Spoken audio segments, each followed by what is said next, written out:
Yeah, let's change it to 7:30. Good. Okay. All right, I will begin. A sovereignty of tireless sweetness lived, like a song of pleasure on the lips of time. Wouldn't we love to have that sovereignty of tireless sweetness? There are people who say this sweetness was, but it's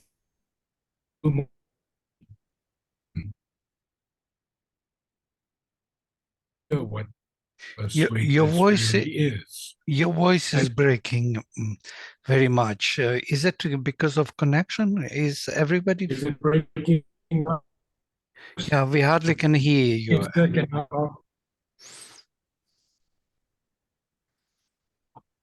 It's hardly coming through. It's like within 5 seconds, 1 second is heard. Yeah.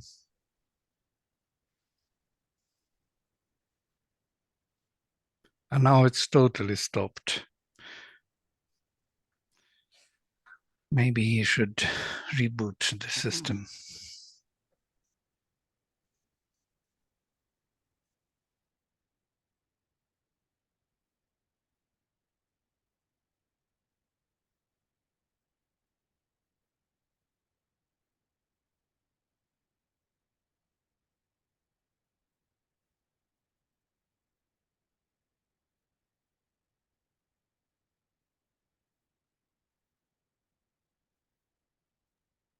Привет, Мила. Мила тоже здесь. Привет. Супер. Все переберутся сюда к народу от наших занятий. Думаю, что нет. Не переберемся, Володя. Хотим еще и с тобой тоже заниматься. Но мы переводим в основном, да.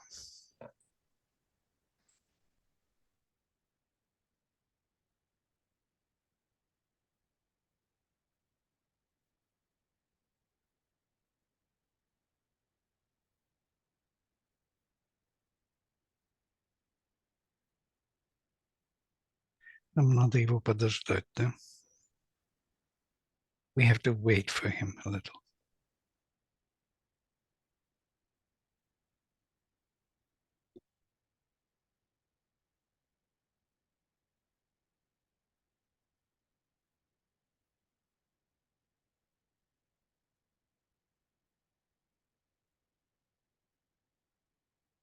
So everybody agrees for 1 hour later. Is it suitable for this group? Yes, great. If there is an objection, you please tell me that there is no possibility. So I will shift it to 9 o'clock and announce, because mainly it's this group who is coming. There are many on the list, but they don't show up. So.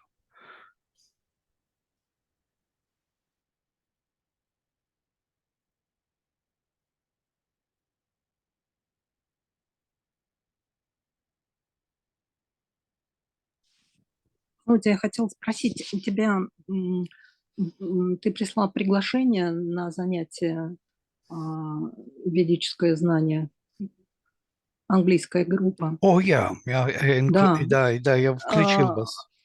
Я не поняла, когда это. Friday or Monday. Да, это Там Friday. две разных информации. Friday? Friday? Friday, да, это всегда.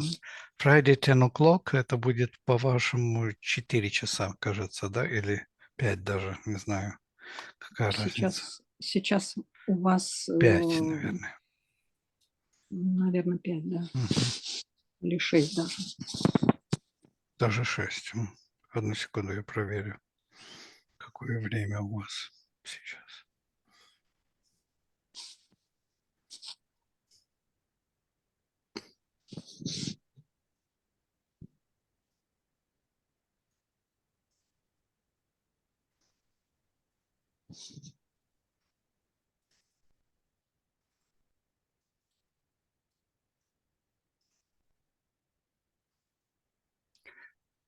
Сейчас 4, 4, 5, 6. 6 часов, да.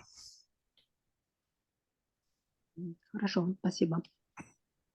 Narat is back.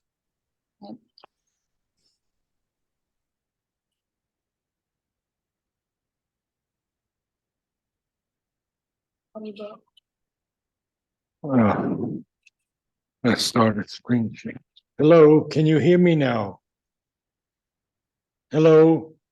Yes, we hear you. Can I stop screen share for a while? Yes, Okay. yes.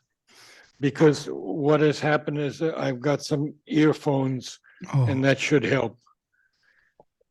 Okay, so I'm going to go back to, well, I have to find it again now. Don't know where it is. you can also put your video if you want. I can do what? Click on video because we don't see. But I don't, oh, okay, I got it. Yes, I got it. Okay. So now I'll continue on. Can I project the Yes. text? No, I'm okay with the text. Hmm. A flood. Oh, yeah, you can project it to everyone else. Yes. A sovereignty of tireless sweetness lived like a song of pleasure on the lips of time. A large spontaneous order freed the will, a sun-frank winging of the soul to bliss, the breadth and greatness of the unfettered act, and the swift fire heart's golden liberty. Well, what a place to be. We see, first of all, there was this flood of universal love and peace. There was this sovereignty of tireless sweetness that lived like a song of pleasure on the lips of time. And then we see also that there's a large spontaneous order, this order that freed the will, this sun-frank winging of the soul to bliss. What happened then? The breadth and greatness of the unfettered act. Something that's unfettered is unrestrained or unrestricted. And the swift fire heart's golden liberty. So he's describing this place, this plane of existence, where there was no falsehood of soul severance. Severance is separation, of course, and there was no falsehood there of this soul severance. We are severed because we don't see our souls in others or usually in ourselves. And here there's a comma after soul severance, which he hyphenates, and fire hearts is hyphenated, making new words from two words. There came no crookedness of thought or word to rob creation of its native truth. All was sincerity and natural force. There, freedom was sole rule and highest law. Sri Aurobindo often speaks about freedom in the Life Divine and the synthesis of yoga that we're going through presently 3 days a week with Ranganathan, including essays on the Gita. So I'm learning about this freedom, and especially I'm almost completing the ideal of human unity, where Sri Aurobindo tells us what is needed in this new world.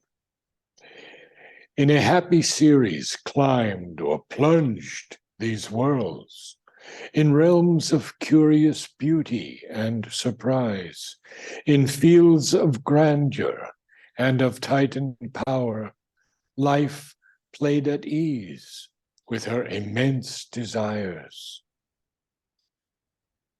1,000 Edens she could build, nor pause, Eden, of course, here is a paradise, very simply. Grandeur is nobility of greatness or character. Titan here does not mean the Titan with a capital T. It simply means something of prodigious size or strength, something gigantic, something immense. So this is that place that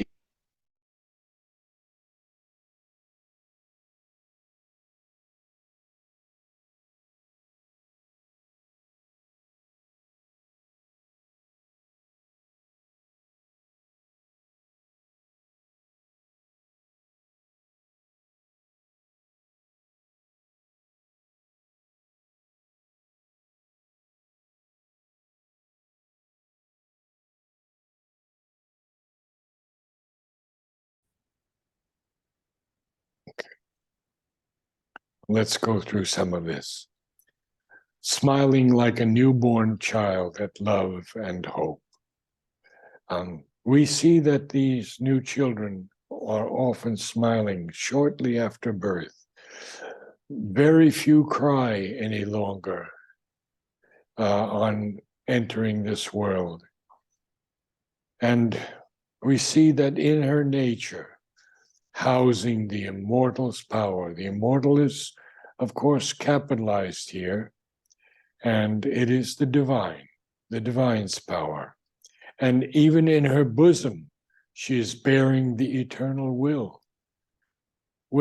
In her bosom, in her heart, in her breast, she's bearing the eternal will.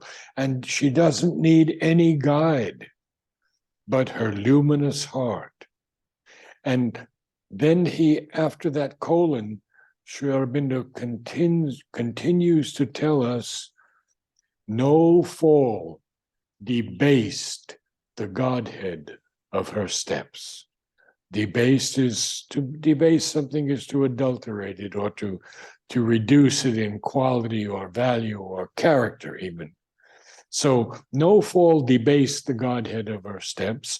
No alien night had come to blind her eyes. Well, we know about night. We've read about night many times by Sri Aurobindo. But he tells us that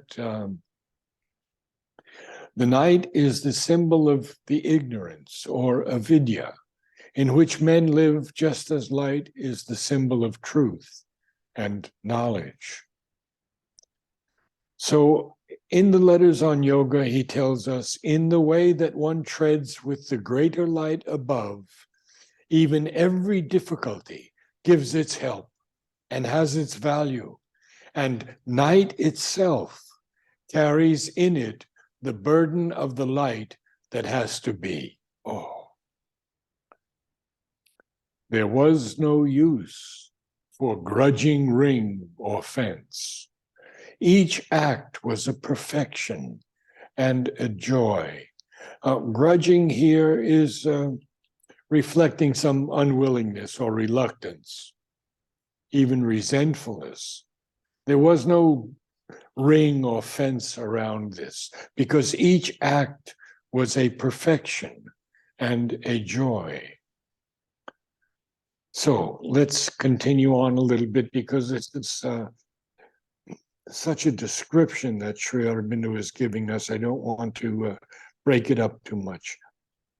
Abandoned to her rapid fancy's moods and the rich colored riot of her mind, initiate of divine and mighty dreams, magician builder of unnumbered forms, exploring the measures of the rhythms of God, at will she wove her wizard wonder dance, a Dionysian goddess of delight, a bacchant of creative ecstasy. Quite a bit to go through here. This is interesting. So we see that if we go back just a little bit, we have comma after comma after comma, smiling like a newborn child at love and hope, comma, in her nature housing the immortal's power, comma, in her bosom bearing the eternal will, comma. No guide she needed, but her luminous heart, colon. Again now, no fall debased the Godhead of her steps. No alien night had come to blind her eyes. There was no use for grudging ring or fence. Why?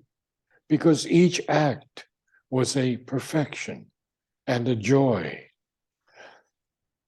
Abandoned to her rapid fancies, moods, and the rich colored riot of her mind, initiate of divine and mighty dreams, magician builder of unnumbered forms, exploring the measures of the rhythms of God, at will she wove her wizard wonder dance, a Dionysian goddess of delight, a bacchant of creative ecstasy.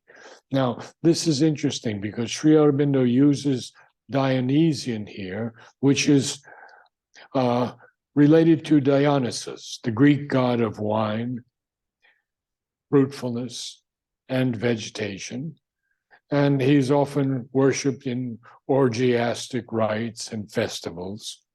But he was also known as the bestower of ecstasy and god of the drama, and identified with Bacchus. Now, a bacchant is a priest of Bacchus, the god of wine. And I believe that's the Roman. So we have the Greek and the Roman. Sri Aurobindo is expressing so much of this world that's exploring the measures of the rhythms of God, that's weaving this wizard wonder dance, a Dionysian goddess of delight, a bacchant of creative ecstasy. Now, we're going to see what's going to happen next. This world of bliss he saw and felt its call, but found no way to enter into its joy. Across the conscious gulf, there was no bridge. A darker air encircled still his soul, tied to an image of unquiet life. Oh, he sees this world, he knows, he sees this Dionysian goddess and this bacchant of creative ecstasy. He sees this magician builder of unnumbered forms that's exploring the measures of the rhythms of God. He sees that each act is a perfection and a joy.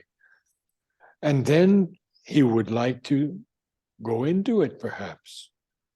But he sees this world of bliss, and he even feels its call, but he doesn't find any way to enter into its joy. Why is that? Because there's a conscious gulf, but there's no bridge across that gulf. And now we see that a darker air encircled still his soul, tied to an image of unquiet life. In spite of yearning mind and longing sense, to a sad thought by gray experience formed, and a vision dimmed by care and sorrow and sleep, all this seemed only a bright, desirable dream, conceived in a longing distance by the heart of one who walks in the shadow of earth pain. So he's speaking here of Ashwapati, and he's telling us that he's not been able to enter this world of bliss because a darker air is still encircling, going around his soul. And that darker air is tied to an image of unquiet life. Now, He does have a longing sense. He has a yearning mind. He wants to see all of this. But to a sad thought, this magnificent line, to a sad thought by gray experience formed, and a vision dimmed by care and sorrow and sleep. All this world seemed only a bright, desirable dream, conceived in a longing distance by the heart of one who walks in the shadow of earth pain. So, Ashwapati is not able to enter that yet. But we're going to see what else is happening now, because although he once had felt the eternal's clasp, too near to suffering worlds his nature lived, and where he stood were entrances of night. You can see he's on this world stair, and he's standing, he's seeing this world of bliss in the distance. There's no bridge across this gulf, and he's too near to suffering worlds. His nature is living too near to these suffering worlds, and where he stood were entrances of night. Now, Sri Aurobindo tells us a little bit about night, not too much. The night is the symbol of the ignorance, or avidya, in which men live, just as light is the symbol of truth and knowledge. In the way that one treads with the greater light above, even every difficulty gives its help and has its value, and night itself carries in it the burden of the light that has to be.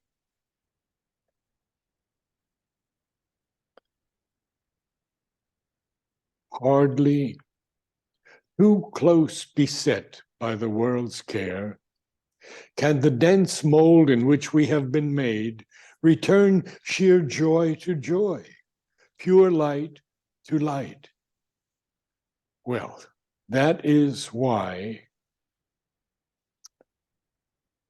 we, being too close, beset by the world's care, we can hardly return sheer joy to joy, pure light to light, because we are in a dense mold, the body made of matter, which is not conscious at all until life enters it.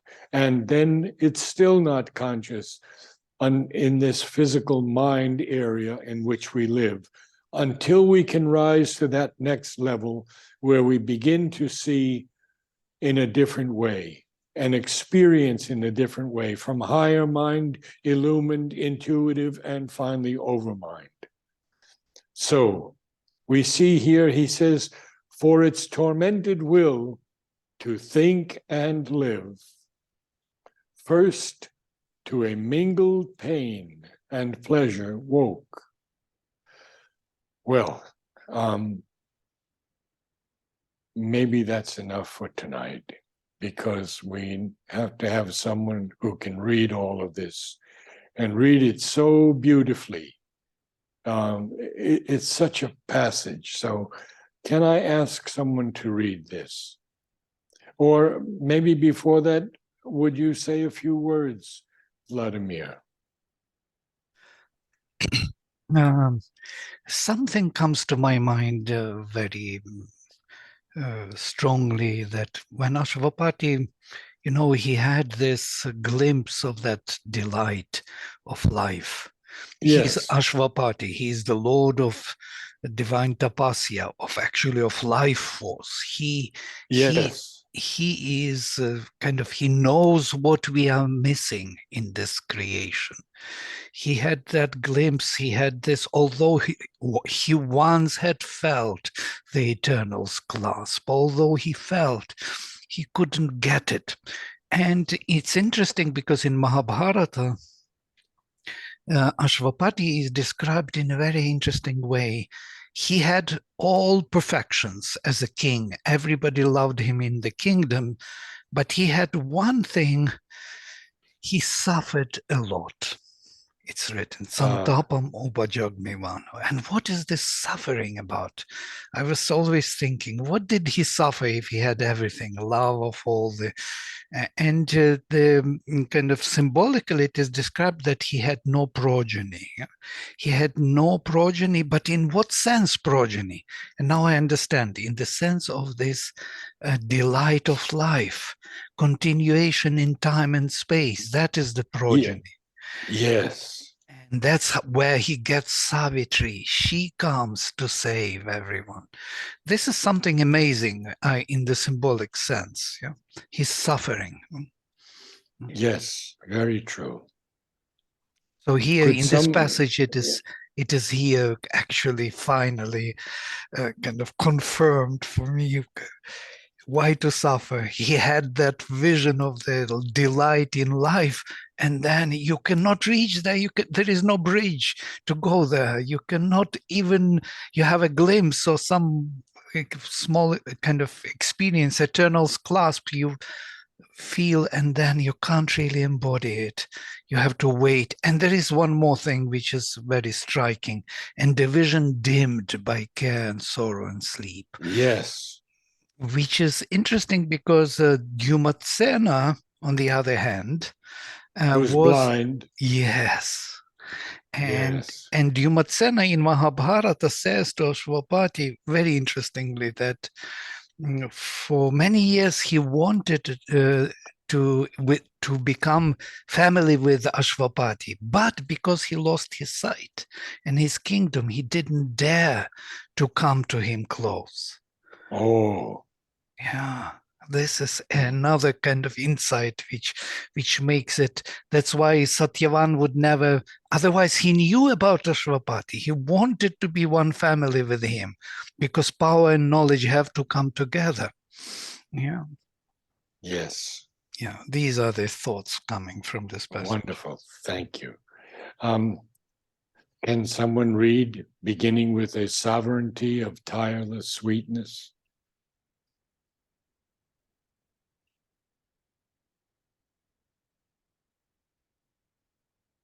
Anyone? Soumya is here. She can read very well. Yes, Soumya. Good. We can start with the sovereignty. Yes. A sovereignty of tireless sweetness lived, like a song of pleasure on the lips of time. A large, spontaneous order freed the will, a sun-frank winging of the soul to bliss. The breadth and greatness of the unfettered act. Can I stop you for a moment? Yes. Yeah, you have to read this with great joy. Okay. Can you give us great joy? This sovereignty of tireless sweetness. Okay? Song of pleasure. Okay. Begin again. A sovereignty of tireless sweetness lived, like a song of pleasure on the lips of time. A large, spontaneous order freed the will, a sun-frank winging of the soul to bliss. The breadth and greatness of the unfettered act and the swift fire heart's golden liberty. There was no falsehood of soul severance. There came no crookedness of thought or word to rob creation of its native truth. All was sincerity and natural force. There, freedom was sole rule and highest law. In a happy cities, climbed or plunged these worlds, in realms of curious beauty and surprise, in fields of grandeur and of Titan power. Life played at ease with her immense desires. 1,000 Edens she could build or nor pause. No bound was set to her greatness and to her grace and to her heavenly variety. Awake with a cry and stir of numberless souls, arisen from the breast of some deep infinite, smiling like a newborn child at love and hope, in her nature housing the immortal's power, in her bosom bearing the eternal will. No guide she needed but her luminous heart. No fall debased the Godhead of her steps. No alien night had come to blind her eyes. There was no use for grudging ring or fence.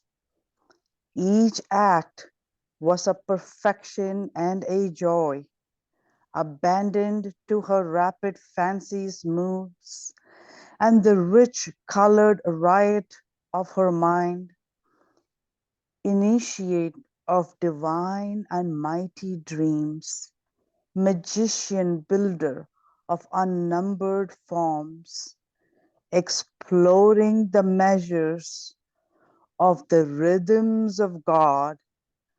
At will she wove her wizard wonder dance, a Dionysian goddess of delight, a bacchant of creative ecstasy. This world of bliss he saw and felt its call, but found no way to enter into its joy. Across the conscious gulf there was no bridge. A darker air encircled still his soul, tied to an image of unquiet life. In spite of yearning mind and longing sense, to a sad thought by grey experience formed, and a vision dimmed by care and sorrow and sleep. All this seemed like a bright, desirable dream, conceived in a longing distance by the heart of one who walks in the shadow of earth pain. Although he once had felt the Eternal's clasp, too near to suffering worlds his nature lived, and where he stood were entrances of night, hardly too close, beset by the world's care. Can the dense mold in which we have been made return sheer joy to joy, pure light to light? Very good reading. I have only one comment to make, and it has often happened in your reading, and that is the word there. Now we can go back to the previous page, and we will see first time there was no falsehood. No. To keep the iambic pentameter, we have to say there was no falsehood of soul severance. There came, you see, not accenting there, but came. There came no crookedness of thought or word. So every time you come to that there, it's not always the same, but their freedom Their freedom was sole rule and highest law. So it's not always the same. Sometimes Sri Aurobindo is going to accent the first word, but most of the time it will be on the second. Wow. Thank you all so much. A wonderful evening, a beautiful passage, but we have to see what else is going to happen next week. So we'll remember page 129, I hope. Good. Namaste all. Namaste, Naraji. Namaste. Namaste.